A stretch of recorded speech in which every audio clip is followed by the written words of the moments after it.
ঘড়ির কাঁটা তখন 5টা 20 পেরিয়ে গেছে। ঢাকার বঙ্গবন্ধু এভিনিউয়ে হাজারো মানুষের সমাবেশ। তাঁরা এসেছেন সারা দেশে ঘটে যাওয়া সন্ত্রাস ও বোমা হামলার বিরুদ্ধে আওয়ামী লীগের শান্তিপূর্ণ প্রতিবাদে অংশ নিতে।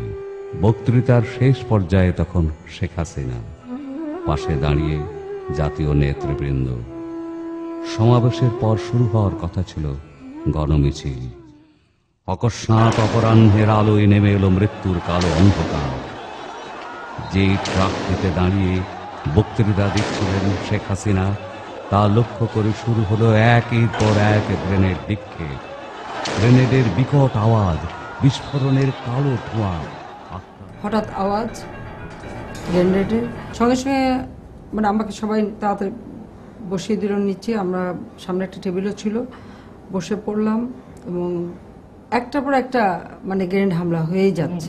দেখলাম যে একটা রান্নার ওই দিকের থেকে গ্রেনেডের মতন একটা জিনিস, আমি তো আর এটা গ্রেনেড না বোম এটা তো বুঝতে পারি, একটা জিনিস আসতেছে সামনের দিকে।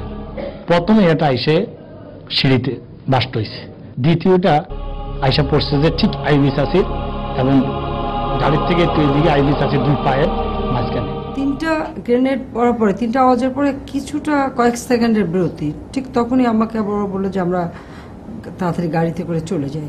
কিন্তু একটু নড়াচড়া করতে করতে আবার শুরু হলো, তারপরে তো আর থামে না। মানে এটা একটা কেয়ামত মনে হয় যেন নেমে পড়েছিল, কিছুতেই থামে না, একটার পর একটা শুধু আওয়াজ হচ্ছে। কি যে হচ্ছে কেউ কিছু বুঝতে পারছে না। আমার চশমাটাও কোথায় ছিটকে পড়ে গেছে, এই অবস্থার মধ্যে কিছু দেখতেও পাচ্ছি না ভালো করে। তেমনি একটা পর্যায়ে যখন কিছুটা থামলো, সেই সময় ওরা আমার সাথে যারা ছিল গাড়িতে আমাকে তুলে দিল।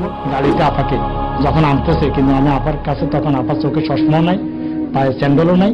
আপাকে দেখলাম যে নামাইতেছে, কিন্তু আপার শাড়ি গায়ের মধ্যে সমস্ত রক্ত, আমার সমস্ত কাপড় চোপড় ভরা রক্ত। তো আমার সঙ্গে যারা ওরা মনে করছে আমিও বুঝি আহত, কিন্তু তখনও জানি না যে কি ঘটনা। নীলক্ষেতে আইসে আবার গাড়িটা রেখে আপাকে আমি দেখতে গেছি, দেখি যে আপার ঠিক এইভাবে গালের মধ্যে এইভাবে হাত দিয়ে চোখ বন্ধ এইভাবে রয়েছে। তখনও কান্দার জন্য কথা বলতে পারছি না কি আপার কি হলো। আপার তো কোনো কথা নাই, জবাব নাই, কোনো কিছু নেই। পরে 5 নম্বর আইসে আপারে যতই বলতেছি, আপারে কান্দে দেখতেছি, দেখলাম যে আপা কোনো কথা উত্তর দিতে পারতেছে না। তখন আমরা অনুভব করছি যে আপা কানে শুনতেছে না। গ্রেনেডের হামলায় আমার কানে ক্ষতি হয়েছে, বিশেষ করে ডান কানটা আমি শুনতে পাই না, ডান কানটা আমার নষ্ট হয়ে গেছে। চিকিৎসাও করেছিলাম, কিন্তু চিকিৎসা করে কিছু আর হবে না। হেয়ারিং এইড দিয়েছে আমাকে, হেয়ারিং এইড দিয়ে মানে ব্যবহার করা, এটাই একমাত্র উপায়।